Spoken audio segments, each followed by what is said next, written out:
National Fair Housing Month celebrates the Fair Housing Act that was passed in April of 1968. The Fair Housing Act was a landmark law that prohibited discrimination in the sale, rental, and financing of housing based on race, color, national origin, religion, or gender. But 53 years later, the housing market is still rampant with discrimination, and we are still fighting to make sure that housing is a human right. Redlining is a discriminatory practice that denies people financial services like loans because of where they live. For decades, redlining maps were used by the federal government to legally prevent Black Americans from becoming homeowners. This effectively blocked them from building economic security, social mobility, and wealth. The fight for fair housing was central to the broader struggle for equal rights. Martin Luther King was a housing advocate, and securing the Fair Housing Act was one of the major victories of the civil rights movement. Today, the Fair Housing Act is more important than ever. The purpose of the law is to bring an end to discrimination in housing and to eliminate the patterns of racial and ethnic segregation and economic disparities that have long existed in our neighborhoods and communities. Although redlining is now illegal, the negative effects of this practice still exist today. Where you live impacts your health, education, lifetime earnings, environment, and more.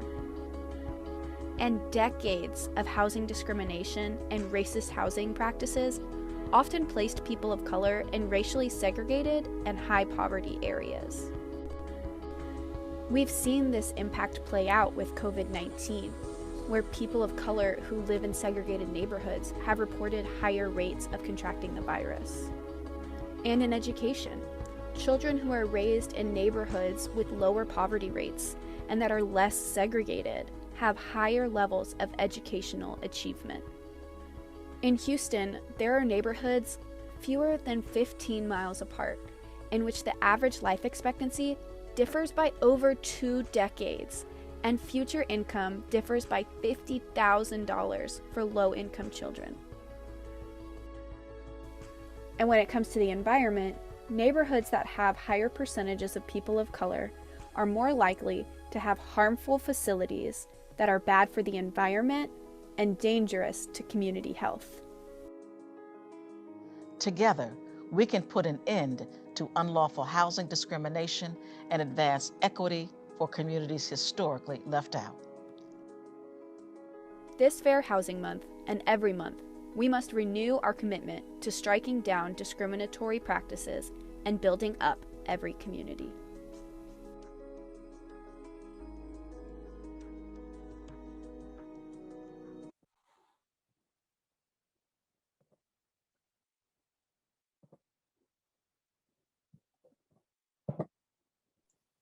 I want to thank my staff for putting the video together, and thank you all for joining us by way of Facebook. In particular, I want to thank the panelists and, of course, all the audience members. So we're hosting this event tonight to basically make the case that housing is a human right. We're going to have a discussion about fair housing in Houston and in Harris County. Since this is April, happy Fair Housing Month. Fair Housing Month marks the anniversary of the passage of LBJ's historic Fair Housing Act. As it was mentioned in the video, Dr. King was the key advocate to make this happen. It was one of the great victories of the civil rights movement. And this act was enacted to end discrimination in housing, practices like redlining, denying people access to loans. We don't believe the way you live ought to be determined on the basis of the color of somebody's skin. And where you live impacts nearly every area of your life, from health outcomes to educational and employment success. It is interesting that what created the middle class in America, which, by the way, was the first middle class in the world, to a great extent was being able to buy a home. And the federal government played a role in that. The federal government had GI loans available for people to go to college. But the problem was, if you happen to be Black, you could only go to a college that would accept you. Same if you were Hispanic. If you could get into a college that would accept you, oftentimes you had to deny who you were in order to get in. Here in Sunnyside, my dad came back from fighting in World War II, had to live in a segregated neighborhood, GI Bill, 1950, 4950, when he bought the house. He bought one in the Sunnyside area, which was an area for African Americans.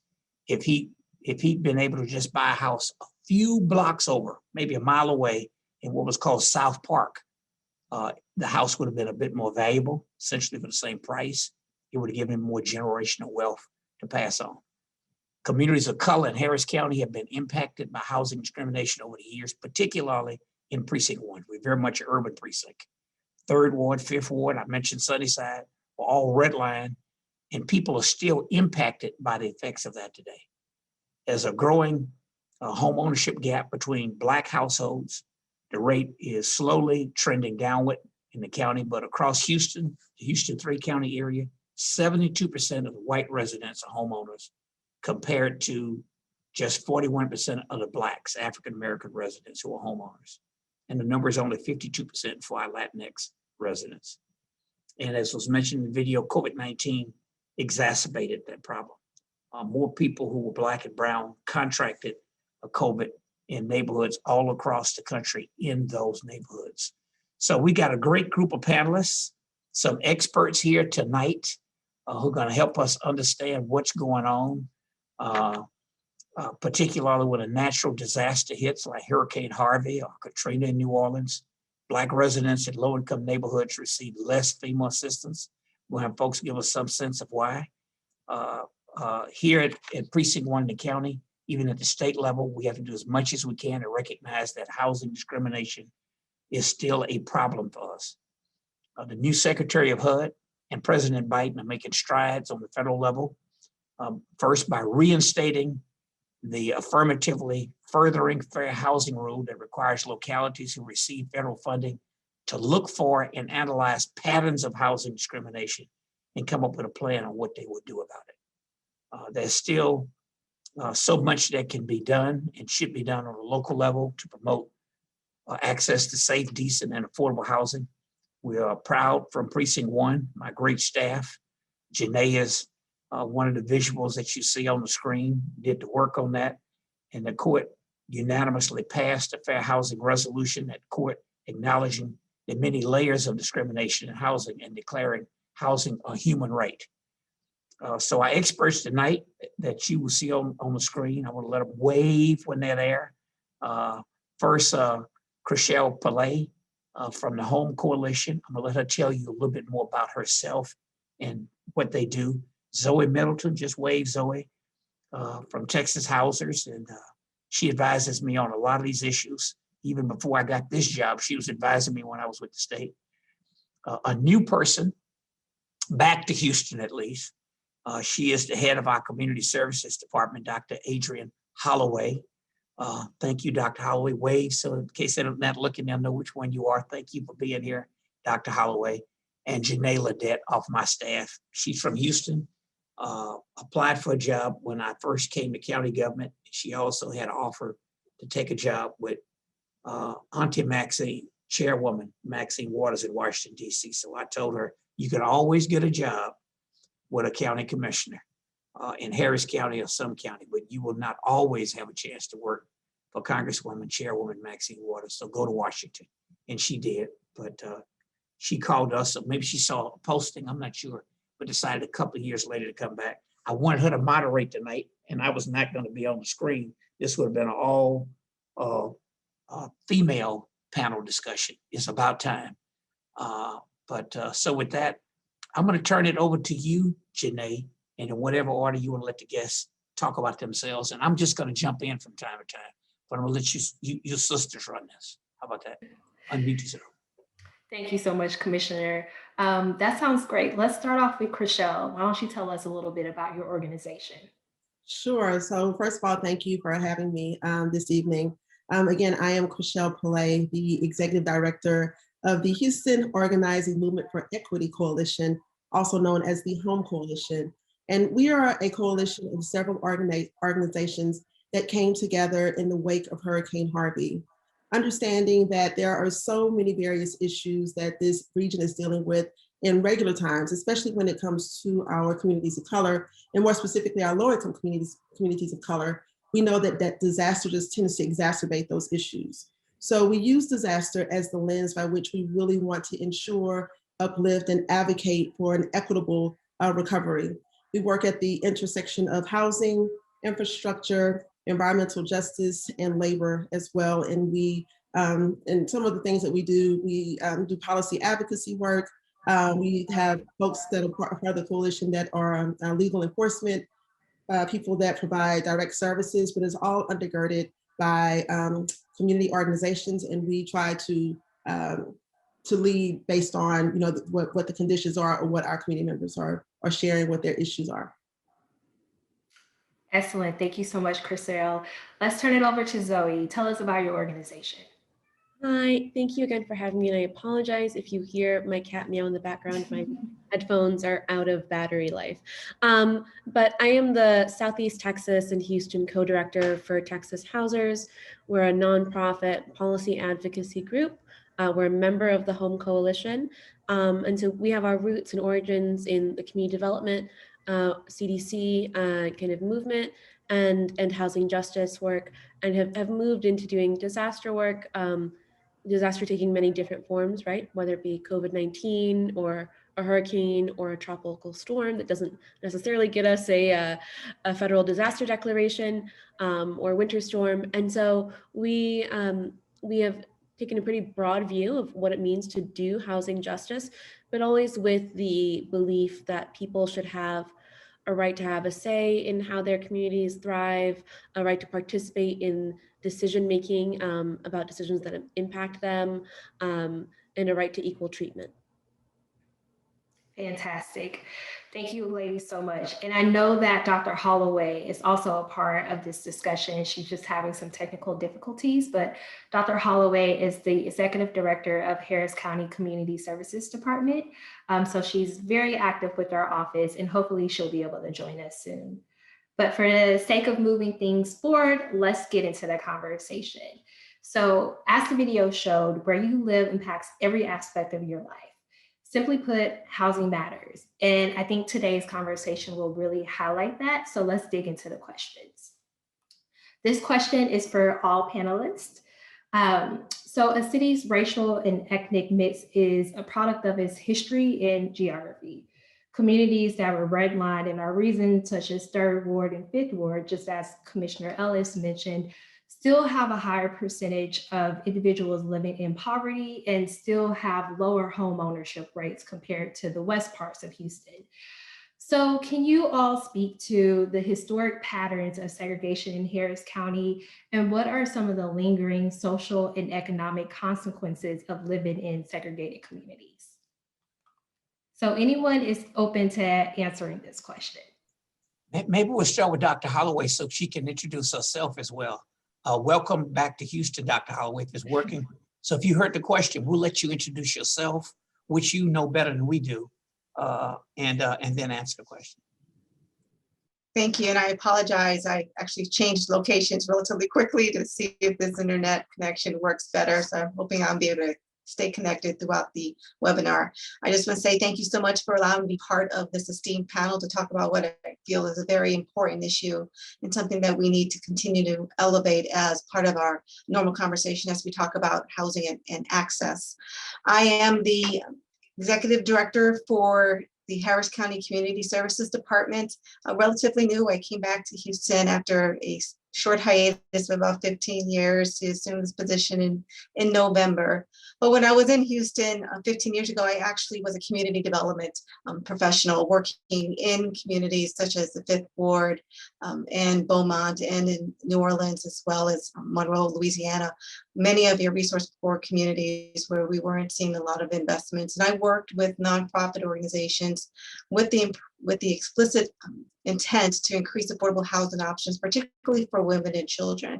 that experience, coupled some of my housing experience in public housing, really solidified my passion to increasing access and in communities within a asset-based community development lens, looking at how housing really is just one component in improving the lives of individuals.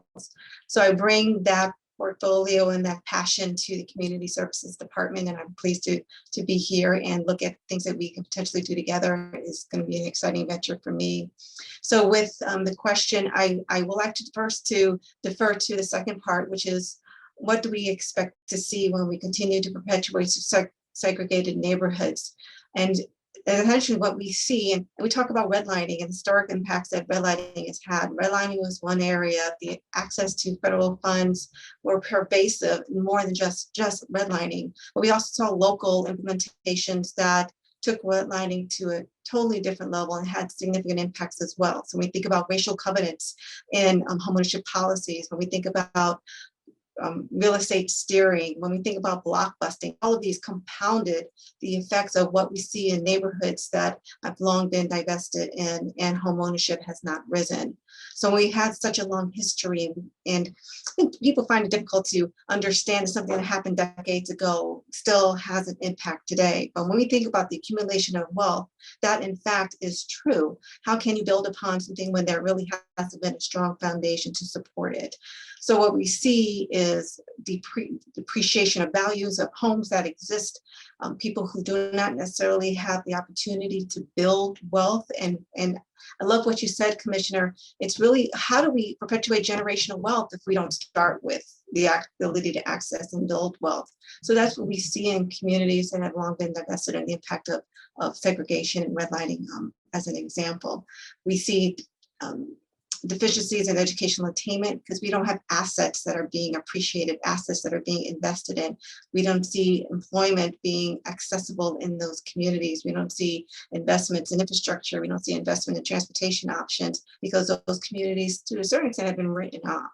So when we don't see these investments, we can't expect people to find ways in which to uplift themselves when the policies have been there to depress them. So we've seen these long-term effects, and the numbers don't lie, the data does not lie, and the segregation in the main cities of our country in existence in Harris County, in the cities of Harris County, segregation does exist, and we still see the effects of that in our health outcomes and educational outcomes and our income and wealth building. Dr. Holloway, I certainly appreciate that response, especially the point that you made about homeownership and how homeownership is an asset building opportunity. So for nearly 30 years, the federal government excluded Black people from gaining access to mortgage. And in between 1930 and 1950, only 2% of FHA loans went to non-white families, which has lingering impacts in Harris County's homeownership rate today. So I want to toss it to Zoe or Chriselle. Can either of you talk about the homeownership gaps that we see today, and what policies can we have in place or enact to help close that large Black and white and also brown and white homeownership gap that we still have?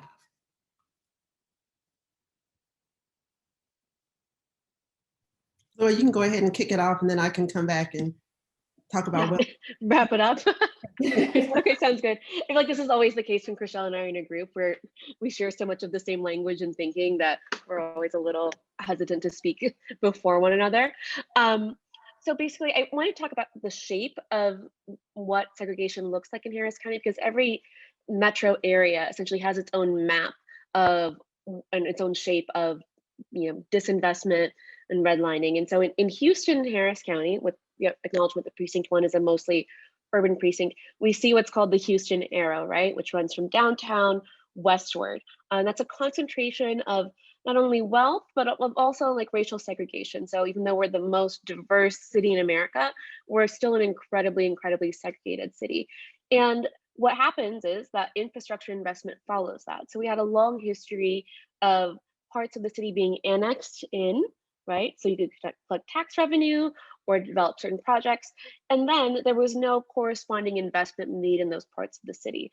So we see those same parts of the city still, whether it be northeast or southeast, be very vulnerable to these shocks and disasters.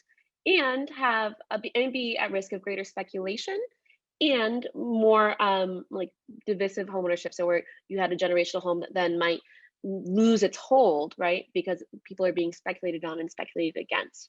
So I think that's number one. I think in terms of addressing this gap in homeownership and just how hard homeownership is to hold on to, be it because of family debt or high levels of foreclosure or mixed heirship, we need to acknowledge that integration is one solution, right? We certainly want people to be able to live wherever they want to live, but we also need to create stabilization in historically Black and Brown neighborhoods so that people are able to stay and thrive and survive in the places that they call home and the places they recognize as home. So I think, creating programs that allow people to remain, and certainly homestead exemptions are part of that, but there are other tools that we can use that allow people to remain and to return to these neighborhoods of origin, be it through CLTs, community land trusts, or community land banks, is a really powerful tool. And then in terms of what are the outcomes of people being segregated, we already know them, we live them every day. It's increased exposure to pollution. Black and Brown people experience and consume more pollution than they create. That's internationally, nationally, and locally. And then we also know that it's a matter of a lack of survival and an increasing racial wealth gap when it comes to climate disasters and industrial disasters. I guess just to kind of add on to that, I think one of the other things that we need to be very clear about is that we have to be very vigilant about how we combat racial and ethnic discrimination in the housing market. I think a lot of times there's a lot of veiled language, but we have to be clear about that. We have to be very, very proactive about addressing and recognizing, NIMBY and NIMBY threats. And for those of you that don't know what NIMBY is, that's not in my backyard. And that typically comes as opposition to various developments in typically what are known as well-resourced communities. And again, be very clear about that. We also need to develop clear strategies and tactics to prevent displacement in gentrifying or emerging communities as well. I think a lot of times we talk about gentrification, but we have not identified a clear pathway for addressing these issues and being very strategic about it. Also, Zoe noted on this, but in addition to people having choice, yes, people that are deciding to live in the communities, historically Black and Brown communities, but those communities need to, the housing quality needs to be improved. And again, there needs to be clear strategies in place for improving the current housing quality stock. We often hear about, naturally affordable housing, which typically ends up meaning, poor quality housing. And so, sure, we need additional housing stock, but we have a lot of housing stock now that needs our attention. Certainly. And you ladies mentioned, some really progressive policies and tools that we can implement to preserve affordability. Specifically, Zoe, you mentioned community land trust. And Dr. Holloway, I know that CSD is beginning to explore that. Can you tell us a little bit about A, what is a community land trust for people who don't know? And B, tell us a little bit about what CSD is starting to explore with its own community land trust.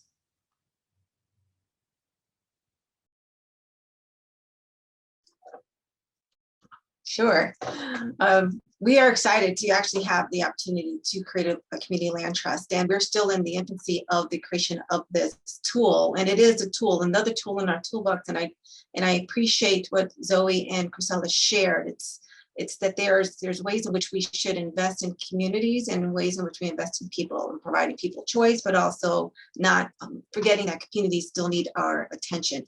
And community land trusts are the opportunity for us to invest in communities and build the communities in a way that we are preserving the sustainability of affordable home ownership by purchasing the land and the built environment of that land. So that built structure is what is owned by the individual, so that the income can stay sustainable to afford that particular home, because the tax abatement is going to be shared by the housing or by the CSC or Harris County and the owner. So it provides for sustainability. We have measures in place so that anything that is sold, there's still the land that we own, so we can maintain the affordability of that home. Whereas the equity is still up, there's still an opportunity to develop equity. And I think that's an important element to underscore. Home ownership is the idea of building equity and building assets. And even in a community land trust environment, the owner still has capacity to build that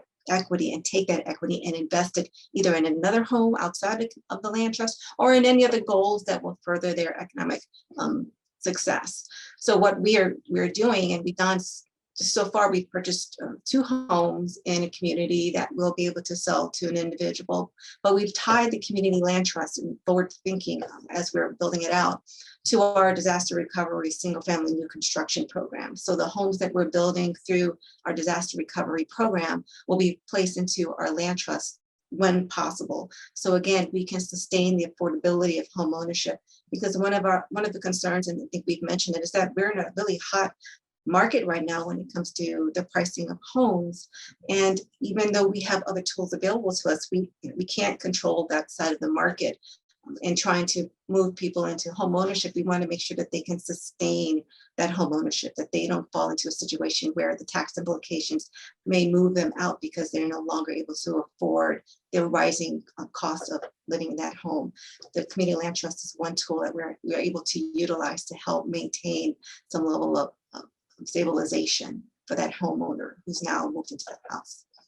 I hope I didn't miss much. That was one of my colleagues calling. We have an unwritten rule. When one of them calls, I try to take the call. So I hope I don't ask something that's been asked. But look, I'm thinking that we made the case, government helped create the problem, in part because of discrimination. If you're Black, you could only live in a Black neighborhood. If you were Hispanic and you had a Hispanic surname, you'd run into the same obstacles. And that's what created the middle class. First time in the history of the world, big deal. Same way we're going to college, by the way. You get a GI Bill, you get a low interest loan to go to college, you get it for free. But if you're Black, you have to go to school, they would accept you. So a lot of Black people and Hispanics missed getting in on the game when the getting was good. With everything I heard President Biden say last night and some of the commentary about this being maybe the next phase of what LBJ, President Johnson, Texan would have done with the Great Society, but for the cost of the war in Vietnam. At the end of the day, the money has to come from somewhere. So here's my question for you first, Dr. Holloway, then go to them. Some point you got to figure out how we pay for it. So if the larger stimulus recovery package goes through, what does that mean? Even if it doesn't go through, with the money that we got from Harvey, what does that mean? And at some point, should we at the county do what the city began to do to some limited extent? City of Houston was the first city in Texas to use some local money, go to taxpayers and ask for $20 million in 1991, bond money for affordable housing. It was a weak definition of what affordable housing was because you had a feisty young council member who went to the state Senate and didn't spell out the language as clearly as it should have been spelled out. But at least the concept was there. But so on money, with what we have now, how much can we put a dent in this problem? And then how excited should we be a fight for the bigger stimulus package? And what will that mean for this subject housing?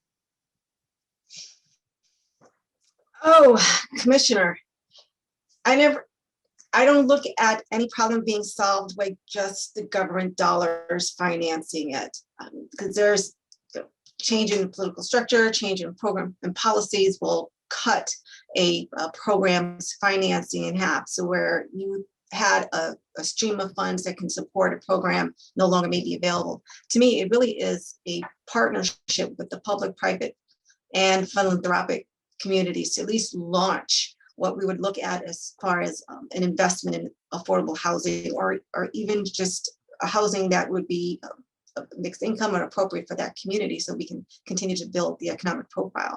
How do we bring different partners to the table So it's not just one funding source. So my department is funded by HUD. About 80% of our budget is funded by HUD. But as we've been talking, we've recognized that housing is connected to education, housing is connected to employment, housing is connected to health. If we were able to even diversify the public dollars and bring all of that to bear to a larger community investment strategy where we're looking at building housing and building people and building opportunity, then we can see that there will be a return on that investment just from the natural, the economic system that's working.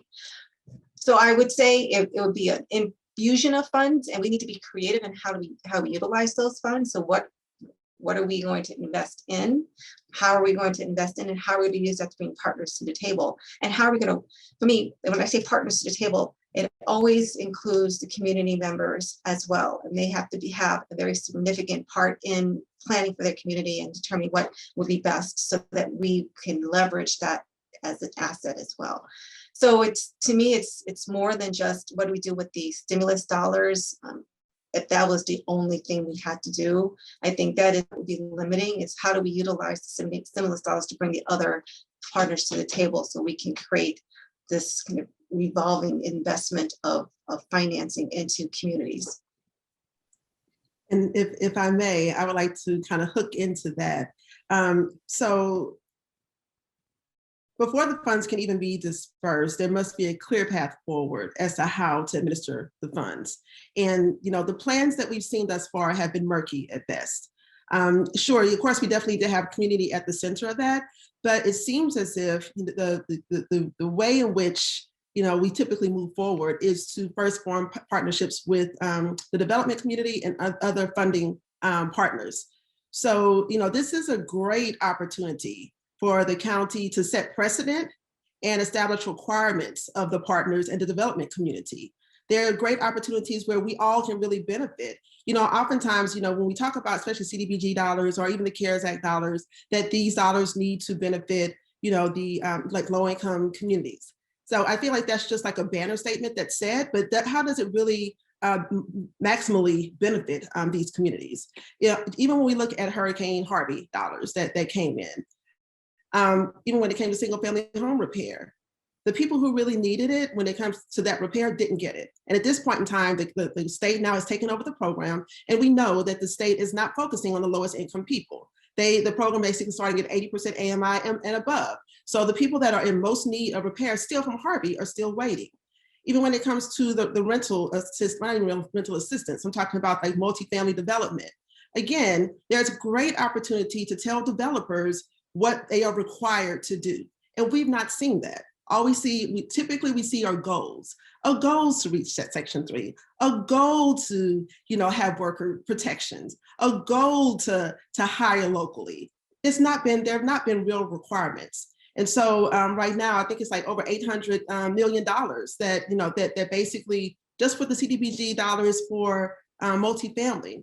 And there should be other opportunities that community members can be able to really benefit.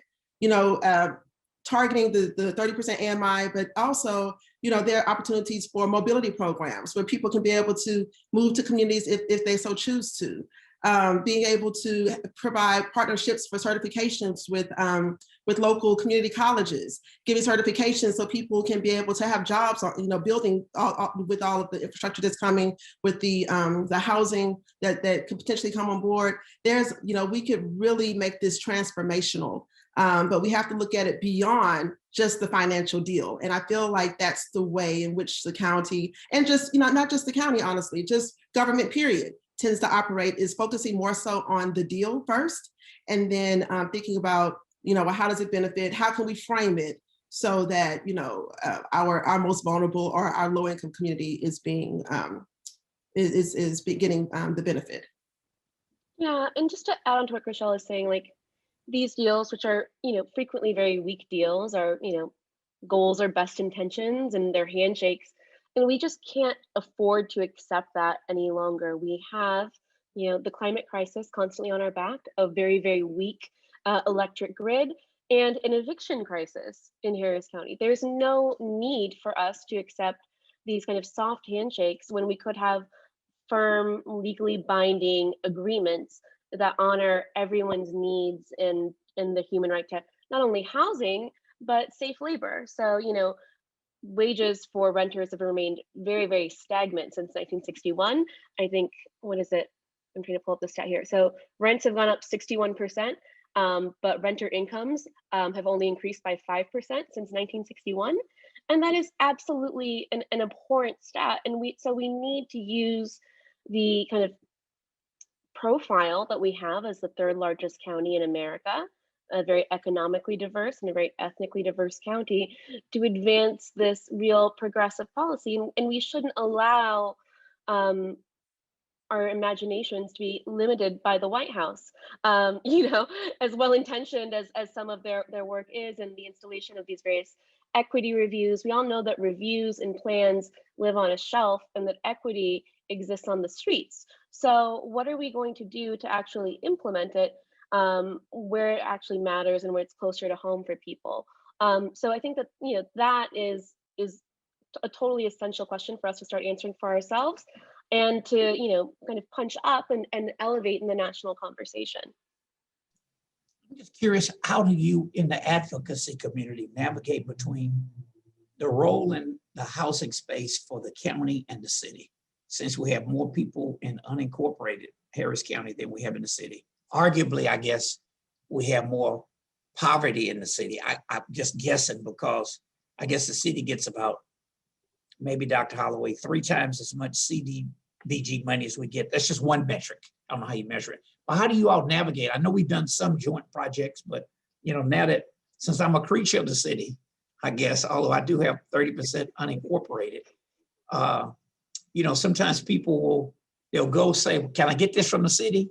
And then they'll say, okay, what can the county put in because the city put this in? And then sometimes I have to point out, well, I'm not taking care of the stuff I'm in charge of first, you know, because I could go say, well, can the city give me some money to help with health care for the indigent?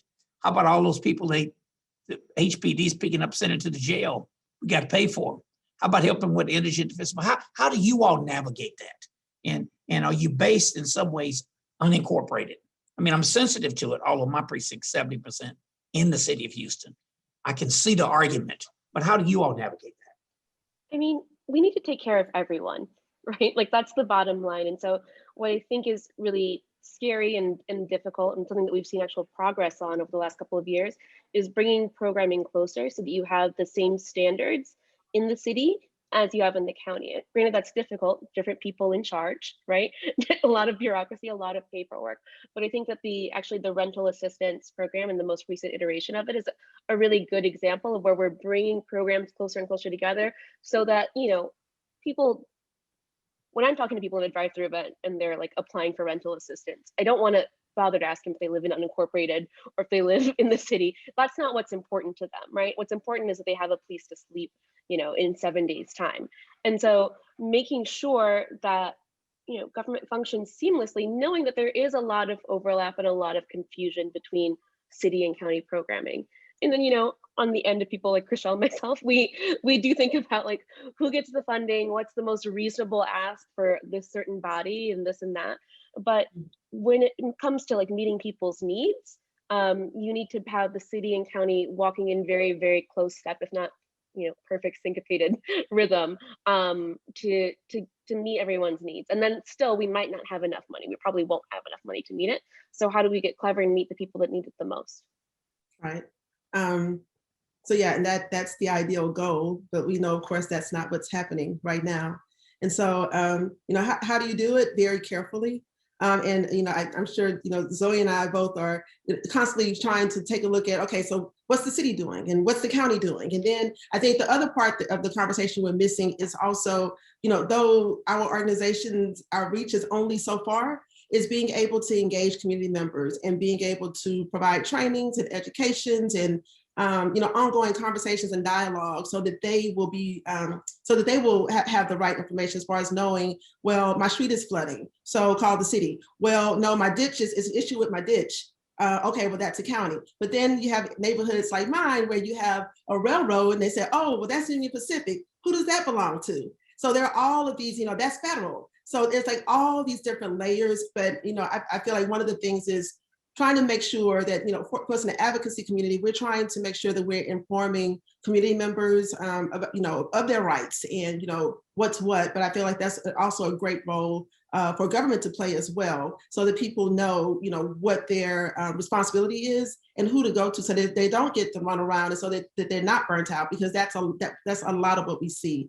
Even in addition to just trying to apply for assistance with the city or the county, the social service agencies. So they're just calling everyone and anyone for help. And then what ends up happening is you end up getting this potential duplicate of benefits if you do get approved for any particular assistance. So yes, to Zoe's point, we really need to streamline these processes to make it more accessible and to lessen the barriers for people that really need assistance. Dr. Holloway, you made reference to partners, obviously the private sector, philanthropic community. Where does most of the money come from for affordable housing? I'm sorry, I didn't hear that last Where does part. most of the money come from for affordable housing here? Is it? Well, for the county, it's going to be our federal dollars that we're investing. And we can add that to the housing authority's investment as well. So they're targeting a lower income bracket. But most of the affordable housing is going to come from federal dollars, or we have also available, just not just HUD, but low-income housing tax credits through the federal government passed through the state. But that's going to be another vehicle that's going to be utilized for housing development for a portion of the development that will be accessible for a particular income group. You have a rough idea of if we get more in terms of tax credits when developers come in to get tax credits as opposed to direct assistance in terms of federal support for housing? Does more of our affordable housing come from tax credits? I'm just wondering. In the county? In the county. That's a toss-up for me right now. I can't really say intelligently if we are getting more low-income housing tax credit developments over HUD and HUD-funded development. So whether it's the housing authority, multifamily development, or our investment in housing development, I can't say at this point. I think Chriselle made reference to the not in my backyard phenomena earlier. And since you've been back here, Dr. Holloway, I've mentioned to you, you put together some maps on where our affordable housing tax credits in particular were both. And most of them are in Precinct One, particularly when you count the city and the county ones. And I'm willing to take it because folks, at the end of the day, need somewhere to live. But in Texas, I think we have more restrictions than most other states because somebody passed that law where you have to get a letter from the state senator and the state rep. And I got it out from the state senator because just politically, somebody is going to complain. Maybe not as much if it's veteran housing or senior housing, but they complain about that as well, tax credits or whatever. But I think that adds to the concentration, the segregation of most of the housing units in Precinct One. And that's why I'm glad that the Biden administration reinstituted that rule that the Obama administration had. But I do see the problems with it. Because since we have those provisions in state law, you just end up stuck or you end up with fights. You got me? Sometimes even the governmental entities here will get involved in it. And it's a big challenge. So my question is, when I look at this number, I think about the segregation issue, but also I guess this is a 3-county stat. 72% of the white residents own homes in 3-county area. But I bet most of the problem will be because of Harris County. 41% of the blacks own their own homes. 52% of the Hispanics. I mean, how do we put a dent in that? And at the same time, not just continue to segregate those neighborhoods. Zoe, I caught your point. I grew up in Sunnyside. Hey, it's my home. Even if maybe better opportunities would have come my way if my parents would have had the option in 1949 of using the GI Bill to go get a house that cost the same amount in a neighborhood that was more affluent. But so how do you, with all of those issues mixed in there, what do we do? What's the plan? How do we get out of here? How do we reduce segregation, reduce concentration of affordable housing in lower income neighborhoods, and also have the challenge of pulling people out of Sunnyside, a 5th Ward, a third ward to get affordable housing when that's what you are accustomed to?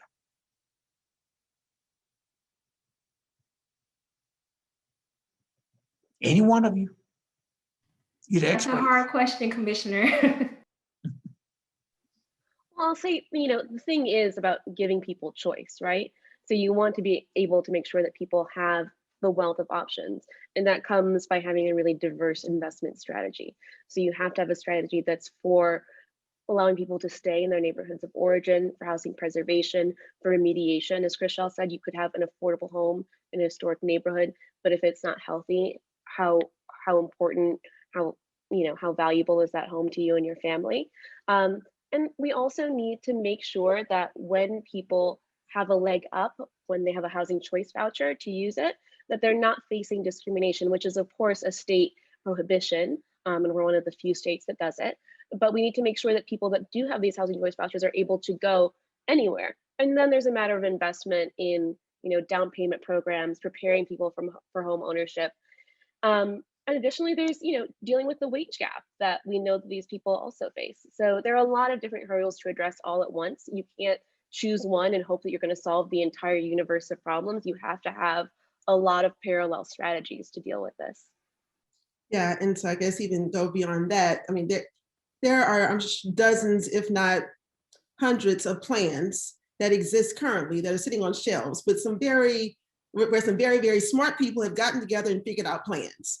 So we need political will and we need money in order to move those plans forward. I think that the thinking has already happened. There's been a lot of thinking, a lot of great minds and lots of great rooms. But that's one thing we continue to see is when we try to put it before a body, either it won't, sometimes it won't move or it gets watered down. And then even still, we have a lot of great initiatives, but when it comes down to actually pulling monies from budgets to apply specifically in some of these neighborhoods, these historically underserved communities, many times it's not much more than window dressing. Let's be clear. So we need to see the real deep investments where there's real benefit for these community members, regardless if they would decide to stay, in their communities of origin, or if they decide they want to, move to another community.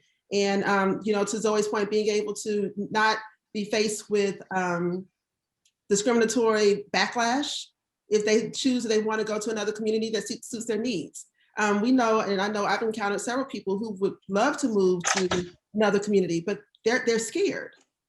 They're scared of the backlash. And even, Commissioner, you were talking about, NIMBY. I happened to actually testify at a hearing when not Harris County, but the Houston Housing Authority was trying to build a new development at Fountain View. And just to hear all the racially coded messaging, they're going to, if they move over here, they're going to steal our tires. What are our elders going to do? It's going to be too much traffic. Now, this is an area where there's already a high concentration of apartments to begin with. But all of a sudden, when you want to move 20, 30 at best public housing residents into a development, then all of a sudden you're worried about your tires being stolen. So we have a fundamental problem that we really need to deal with and be very clear about. It's beyond the plan. It's calling a spade what it is, and being able to stand up to many of the racial forces that we have to deal with that's impeding the political will to move forward. I want to pause really quickly because Zoe, you mentioned source of income discrimination, which is a big fair housing issue here in our region. So maybe you could talk a little bit about what source of income discrimination is, how we can combat it. And then Dr. Holloway, I would love for you to pitch in and talk about what is the county doing to have more landlords participate in the voucher program. Of course. So my apologies for using a wonky term and not explaining it. My mistake.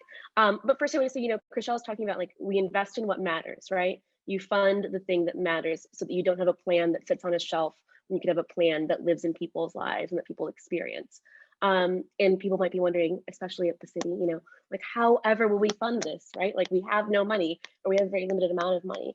The American Recovery or the American Rescue Plan Act will provide more money. CDBG-DR provides a windfall of cash that has a lot of strings or some strings attached that should probably be more stringent. And we can also rethink our priorities in terms of which departments we fund, where we make different allocations from, and then we can think about partnerships. So the money is there. It's really the will, as Chriselle said, that we need to see be strengthened. Source of income discrimination is discriminating simply based on how you get your income or how you pay your rent. So I pay my rent based on my paycheck. My paycheck comes from my employer. I provided some pay stubs to my landlord when I was applying for the apartment. They said, okay, seems like you can make rent, go on ahead. If someone receives a housing choice voucher, the income doesn't flow directly into their bank account. It's a voucher system. So they are approved for a certain amount based on their income, and that can change. That amount can be variable over time if they get their hours cut or what have you.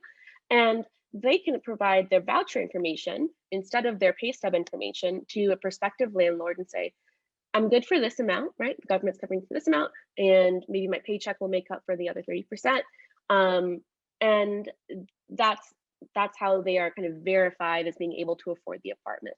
Now, a landlord can turn around and say, I am allowed to discriminate against you. Texas state legislatures decided this because you don't pay with a traditional form of income. You pay with a government subsidy, which is the source of your income, right? The source of how you pay your rent is the government subsidy. And so they can say all of these, again, racially coded things that make it so that they can not have to pay rent. So they can say, we've had problems with voucher holders in the past. They've been very noisy. Noise is the constant complaint, right? There's always this racial coded language around noise. They can say, it's just a lot of paperwork for us and we're not able to keep up with it. And it's just you, that's fine, but what if other people come? We don't want to set the precedent of doing paperwork and we can't keep up with it. They can say, you know what, the government always pays late. Although we've seen increased demand for voucher holders as tenants over the course of COVID-19, because guess what? Paychecks are unstable because they're tied to employment. So they can say all of these different things, these frankly excuses for not accepting someone's income via a government voucher. And that's codified in law only in Indiana and Texas, I believe. And Iowa, I think, is eyeing it for clearly nefarious reasons. So that's what source of income discrimination is. And it holds a lot of people that get vouchers that could enable them to live in other parts of town and have different experiences and different access to opportunity, shorter commutes, better schools for their kids, what have you, grocery stores. And that handicaps them in terms of being able to access that housing. So then they are relegated to take their voucher to a place that, is maybe substandard, is a longer commute from home or school or work, is closer to air pollution or industrial pollution, and is more prone to flooding. So they are relegated to this certain, usually class of apartments and type of apartments and landlords that don't help them access opportunity, which is precisely what housing choice vouchers are designed to do. And Dr. Holloway, if you could lean in and talk a little bit about what CSD is doing to pair landlords with voucher holders. Well, Janae, just a point of clarification, we don't manage the Housing Choice Voucher Program. That would be the Harris County Housing Authority. So we don't actually have that program within our jurisdiction. We do partner with the Housing Authority. We do have a unit within the department called our Housing Navigators or Resource Navigators, who really work with the community, especially if they're in a crisis situation where they're trying to secure housing. We can move them into housing relatively quickly. We can pay a certain level of assistance, and this is not necessarily CARES Act funded programs. These are things that we already have had in place. So they're really more of our homeless prevention programs for rapid rehousing, people who might be coming in needing to move into another location. If we can secure a voucher, it'd be a matter of what partnership we've already established with the Housing Authority. So we don't manage the Housing Authority. I do want to just underscore what Zoe said in terms of the challenges associated with people who have housing choice vouchers. I used to always feel that was such a misnomer, because the choice really wasn't really a choice when you had to deal with the discrimination associated with people and landlords not wanting to accept that and being regulated to communities that weren't going to connect them to opportunity or advance. And the challenge also is that though Texas may be a bit more in your face and prevalent in the discrimination, it exists. It's the subtle you are rejected and there's other reasons why your application is rejected, and they can't name that is the voucher that you're bringing to pay your rent, the reason, because then you have a fair housing claim. It can be any other reason. You don't make enough, you don't have the unit available any longer, because that becomes the linchpin of why they don't want to have someone there. And you can look at an apartment complex and question, what makes this so stellar that you would think that this is not going to be a viable place for someone to live. And that won't necessarily be part of that decision equation for that property owner to say yes or no to that. So you still have your very significant subtle discriminatory practices related to housing choice voucher holders not being able to secure apartments in communities that are low to moderate income as well. I'm curious, Dr. Holloway, in other places where you've worked, in New York, I think if I remember from your resume when you applied for this job to come to Houston, in LA, in Chicago, and then Aurora, which is where you came here from, were those departments divided? So shall we call it the public housing from the affordable housing? Were they totally separate? Yes, they're similar to what we have here. The housing authorities are their own government entity, and they receive their powers to exist from the federal government, and they're given permission to establish themselves through state and local government. So there's typically a partnership between the local municipality and the housing authority. You don't see oftentimes where the housing authority is part of municipal government. So they are other jurisdictions. Most of the control. Yeah. Did they interact? Was there some nexus? There is, because I want to encourage that. Yeah, I want to encourage that here. I mean, I've been here for 4 years and almost 6 months. And, I think in county government here in Harris County, we have been rather siloed.